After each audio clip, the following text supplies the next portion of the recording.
Hi, I'm Sonic Boom Sensei, and today I'll be submitting Mario Super Sluggers Any Percent to Summer Games Done Quick 2018. The timing for this category starts when we select a new story file from the main menu, and we'll be doing that in 3, 2, 1.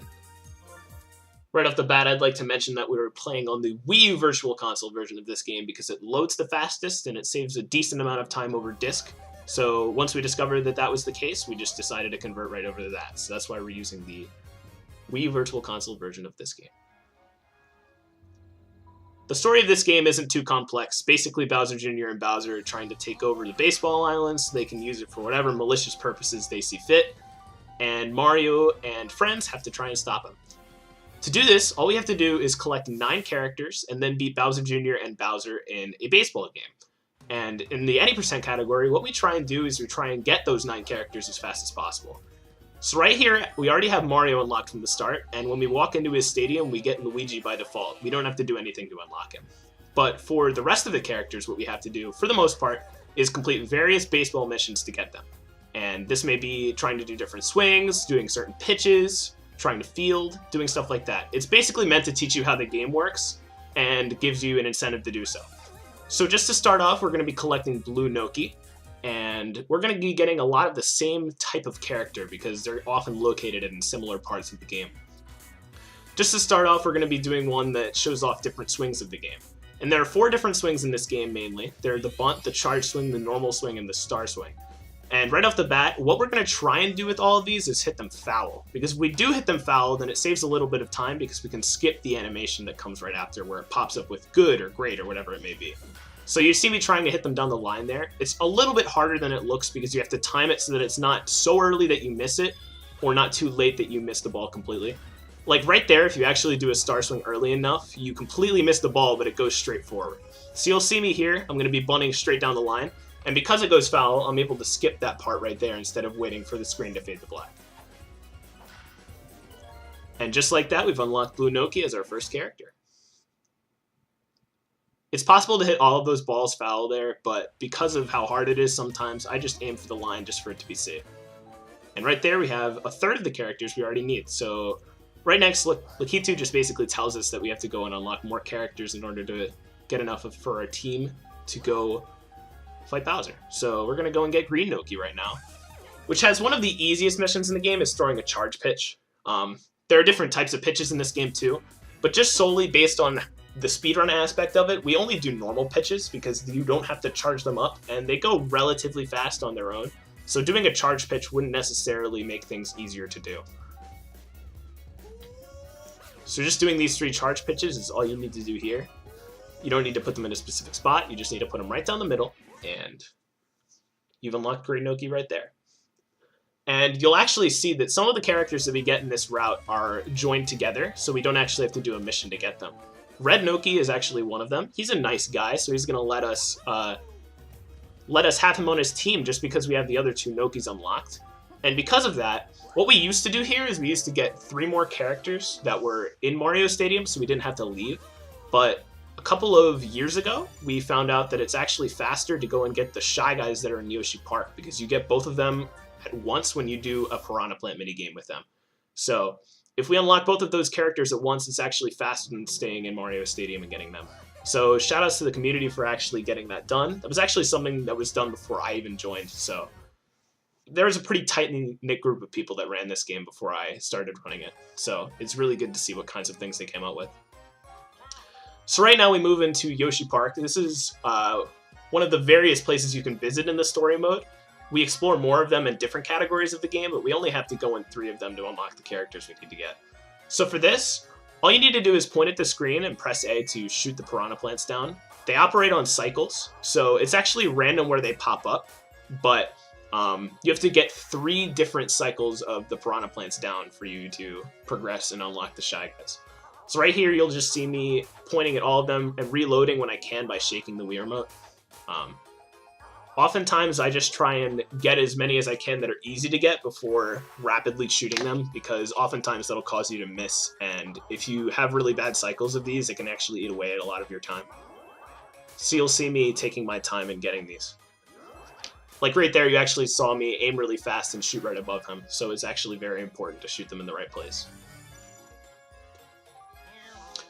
So by doing this mission alone, you unlock both Red Shy Guy and Blue Shy Guy. And by now, we have 7 of the 9 characters that we already need to unlock. And from here, it's not actually faster to stay in here, so what we do is we leave and we go to Peach Ice Garden, which is one of the other venues in this game you can explore. You can unlock a total of, I think it's like 40 or 50 characters in this game that we explore in different categories of the game. But just for the purpose of this category, we go and we get the 9 fastest characters to get. So going to these different parks and getting the characters that don't require a lot of baseball or a lot of slower mini games rather, is very important to this category. So the route has been pretty refined. I actually talked to Toad for an extra time there, which I wasn't supposed to do, but it's one of the few flaws with this run that I did. Right now we're going to be doing Toadette's mission. All you have to do is clear this puzzle to unlock her. So after moving a bunch of pieces like that there, you've cleared the maze, and you've unlocked Toadette. That puzzle route didn't used to be refined, but I did a little bit of experimenting with it, and despite the somewhat slow beginning, that was a really fast puzzle, and it just allows you to progress to the next area where we unlock Green Toad. He actually pops out of the bush here. He's one of the other only characters in this run where we actually have to do some baseball-related mission. He actually only requires that you hit it to center field, which is why he's so fast. A lot of the times, the missions like this actually require you to do it more than once, but Green Toad's actually only makes you do it one time. So getting this actually allows us to get the last character a lot faster than what was before. We had to do a Bowser Jr. minigame in Mario Stadium to unlock Baby Mario and Baby Luigi. It's just a lot faster to do it this way. So actually, now that we have the 9 characters that we need for our total team, all we need to do next is go to fight Bowser Jr. and Bowser. Once we've beaten both of them, we actually complete the game, taking down Bowser. After the story mode's completed, you're actually able to fight Bowser a second time, but we don't actually need that to completely beat the game. So we're only going to do it once. Now we actually get into the main meat of the game. About the first half of this game is just collecting the characters, but the other half is actually playing baseball. There are 2 different strats that we employ for the bosses. For Bowser Jr., we just take a simple approach to it. We want to score 1 run as fast as possible. And once we do that, we just have to wait it out until Bowser Jr. runs out of all of his outs. And then from that point forward, we can just progress on. So I'll get into it a little bit more once we get to the actual batting aspect of it. But you'll see that the main portion of this game ends up being actually playing baseball, which is what the game's based on, so that's pretty good. A lot of the other categories aren't based too heavily on it, which is good that we actually get to see full games of baseball being played out here. The objective here is that you want to get 1 run as fast as possible, and obviously the fastest way to do that is to hit a home run. That's not necessarily guaranteed. You have to time it really precisely in order to get the home run. But if you don't get it, Mario usually ends up getting a double there, and you can score him very easily with a hit from Luigi. So the variances in what you can do to get 1 run there aren't usually that time dependent. You'll actually see me here will be bunting because it's the fastest guaranteed way to get an out. Sometimes it'll be popped up in the air and it can be a little bit slow, but it's a lot easier than just hitting a normal swing and hoping that it grounds out to them instead of, getting the guaranteed out with a bunt. Now you'll see me here, like I was talking about earlier, we only really employ using the normal pitch just because it's really easy to release. So you don't have to wait for it to come out like the charge pitch. You can just fling the rear remote and it'll just come out. One of the only discrepancies in this run is the computer AI for this part, because Bowser Jr. and all of his teammates don't necessarily have to hit the ball on the first try. So sometimes it'll take 5 pitches to get them out, sometimes it'll take 3, and sometimes it'll take 1. There's not a lot of discrepancy in terms of how much time this will lose you. So generally, there's not going to be an issue with Bowser Jr.'s team wasting a lot of time in this run. The only real case that could happen is if Bowser Jr.'s team does score a run, but there's easy backup strats to get that done. Like you saw how fast I was able to score a run before. It's very easy to go and do that again with other characters with the star swings that you actually accrued through that point. Like I was talking about earlier, there's different kinds of swings, and by doing really well fielding and batting, you actually do end up getting them in your star gauge. So if we were ever able to be in that situation, we would be prepared in order to get an easy backup strat for that. So you'll see me here, I'll just be doing the normal pitches. There's nothing really to be worried about at this point. Sometimes the AI doesn't exactly employ its smartest technologies and smartest techniques to do things. There are certain categories in this game where you have to use a certain pitcher, and the curveballs can sometimes be way out of the strike zone and they'll still swing at it. It's still a mystery to me how they can be sometimes so smart and do things that I wouldn't have even thought to do, and sometimes they just swing at pitches that aren't even close. You'll actually see me several times throughout this run. I forgot to talk about this earlier, that you'll see me pause right before the batter comes up to the plate and then unpause really quickly. What that basically does is it skips the animation for them arriving to the plate, which takes sometimes a little bit longer than we would like to. So it saves about, I want to say, a quarter of a second or a half a second each time, depending on what the animation is. So just pausing and unpausing really quickly ends up saving me a lot of time over the course of the run, because we have to go through the whole lineup at least 2.5 times throughout the course of the run. And that's the end of the Bowser Jr. game. All you have to do there is get that one run and then play the rest of the game out. Luckily, it's only 3 innings, so we don't have to worry about waiting too long to get through it. And then we just quit out of this game, and because Bowser Jr. lost, he gets a little bit upset because he's a child and can't handle defeat. So he calls in his dad, and his dad's a little bit angrier than he should be about this. The dialogue in this game is also kind of funny. If you'll pay close attention, you'll see the computer say things like moldy popcorn, random stuff like that. It'd be funny to do a full dialogue reading of this category. Bowser gets a little angry though, and you'll actually see the mechanic of daytime and nighttime come to play. You can only play on Bowser's castle in the nighttime and only on Bowser Jr.'s playroom in the daytime, but that doesn't really take too much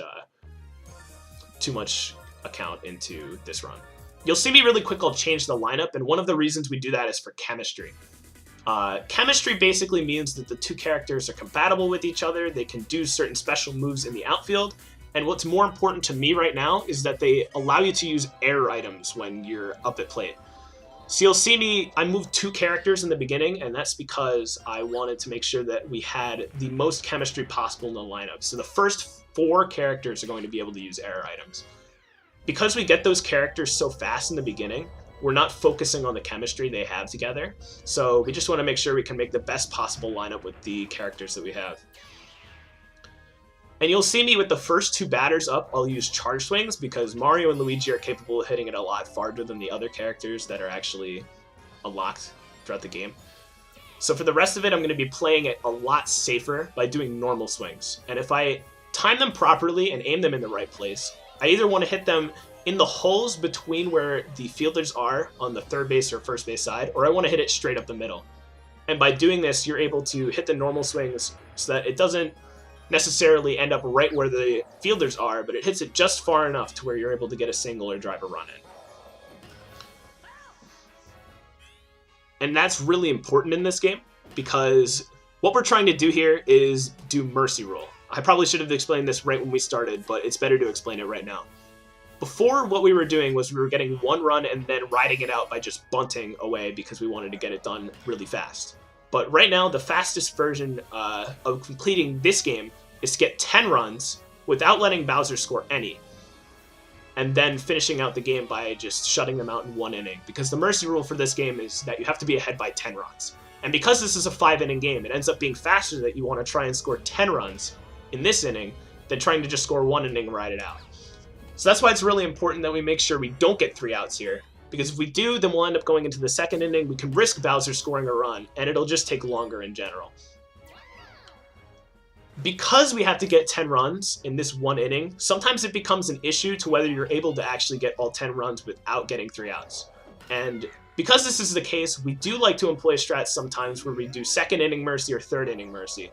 Generally, these both still save time over getting just 1 run and then riding out the rest of the game. So we'll be able to show off the strat either way. Even if the 1st inning ends up going completely out of whack, we don't get any runs, it's still possible for you to do the strat in it. And even if it ends up being complete worst case scenario, we're able to go back into the game and we can go through it just like we did with the Bowser Jr. game, where we can go through it and just get one run and ride it out. And I did the fire swing there because I wanted to make sure that we ended up scoring the 10th run. That's one of the safety strats I try to employ.